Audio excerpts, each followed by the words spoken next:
What's up, MuchMusic? It's Darian, and today I'm here with Jade Eagleson, and we're going to do a little bit of a different interview today because we're going to be building something while I ask you questions. We're going to be making a tractor Lego set, 100 pieces. We'll see how much we can get done in 10 minutes. Jade, are you up for this challenge? Yes, I think I have experience in this. You have experience? Yeah. What kind?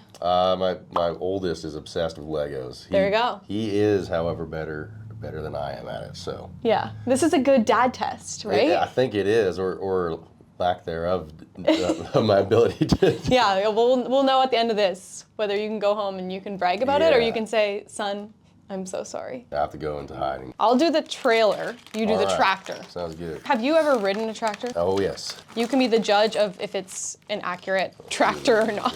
Like you said, you have experience with Lego, so did you play Lego as a kid at all? I actually didn't really that much, but my son just is obsessed with it. That's all he really wants is a Lego set? Lego kits, and he likes the Star Wars and oh, yeah. And all the different kinds. Did he ask for any Lego for Christmas? Yes, my wife went crazy on the Legos, which normally means at least 4 hours building for me. Oh my gosh. He actually, the last few he's done by himself, and they're definitely quite confusing. What were your parents' reaction when you wanted to pursue music? Were they really encouraging, or were they sad to see you go, or what was their? I think a bit of both. I think they're quite excited that I was going out and chasing and pursuing a dream. Yeah. I think my mom is a musician herself, so and then I kind of came along and put a halt in those plans, but she's chasing them still and doing her own thing. She's a writer and composer and all that stuff. So really? She's pretty excited about it.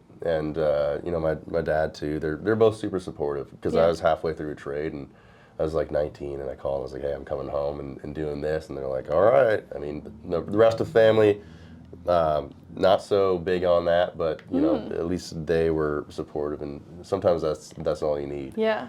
Well, do you think because your mom made music that she always wanted you to become a musician or a singer?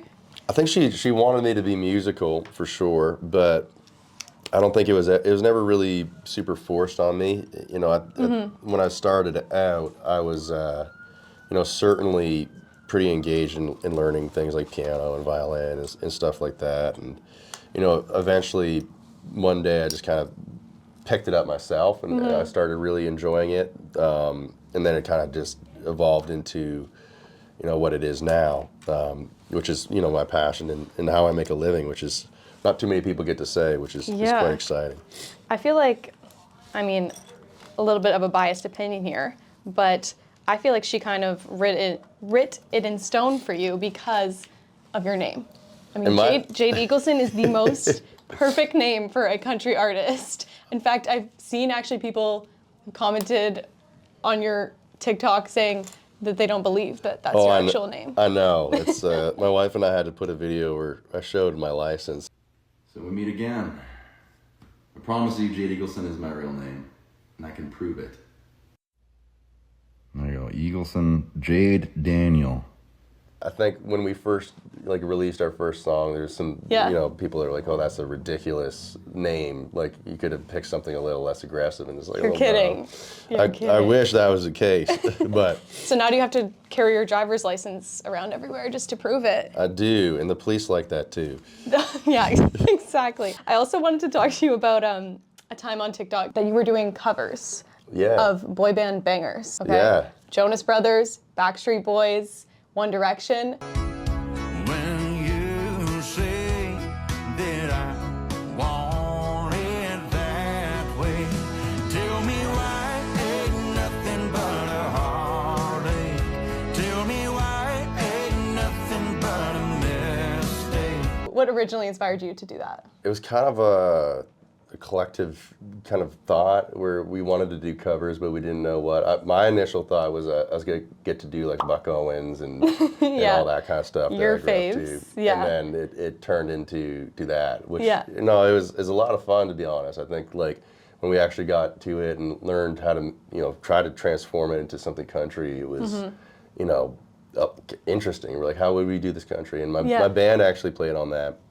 Which isn't always the case. You don't get to do that because you have session players in Nashville to do it. But they were really great and steadfast in learning parts and creating things and kind of coming up with a plan for how it should sound, and we kind of work collectively to make that happen. Why do you think it is like people are so drawn to like kind of pop songs made into country versions? I really don't know. I think there's not too much dissimilar from what was kind of relevant in the early 2000s when all that was going on in country now.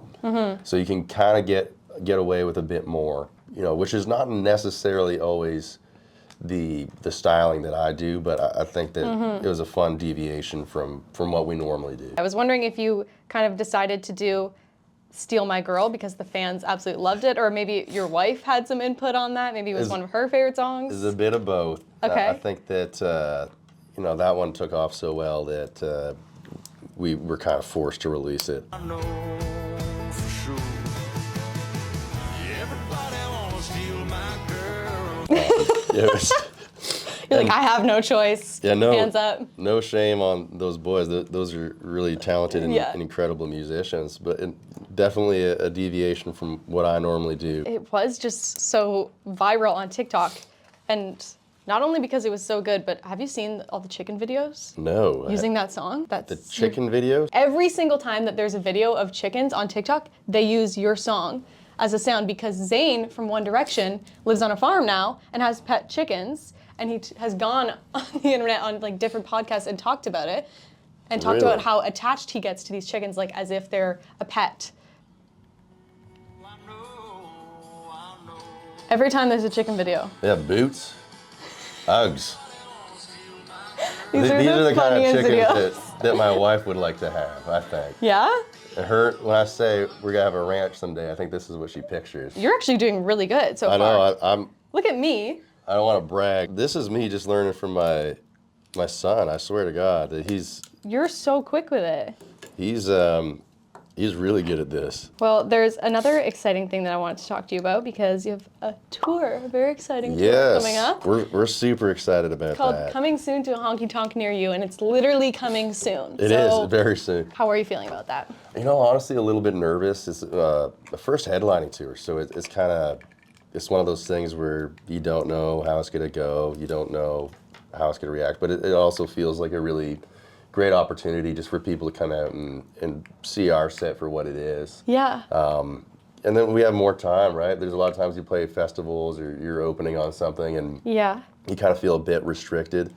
Obviously I'm still very grateful for those opportunities where I get to go out and do that. But you kind of long for the day where you're like, man, I wish I had an extra 10 minutes or so on stage just to say this or do that. So it's going to be really fun to just be able to get out there and interact with people the way that we've wanted to, and put on a show and play. We have a whole lot of new music that we're going to be showcasing there as well, because it's been a hot minute since we really released anything. So we're excited to do all of the things that you do. Touring while you're releasing new music is like kind of the perfect way to debut songs because you get to see truly in person how people react to it. Yeah, right? that's a great point. And I think that that really is the way to test, how people are going to react at the end of the day is just how the song does the first time they hear it. So it's a unique situation where there's no hiding. It's just going to be what it is. I think we need to attach this. Just like that. Great job. That's We good. killed that. And one of your final stops is close to home, right? Yeah, it is. Only 20 minutes away from Baileyborough, Ontario. Yeah. Are you excited about that? And why is a hometown show special compared to the rest? Well, we made sure that was the last show on the run, just because in my mind it's maybe some sentimental thing where it's kind of where it started. Yeah. And I did a lot of bars and a lot of open mics and stuff like in Peterborough and Port Hope and all around there. And, and there's a great system there. They supported me a lot.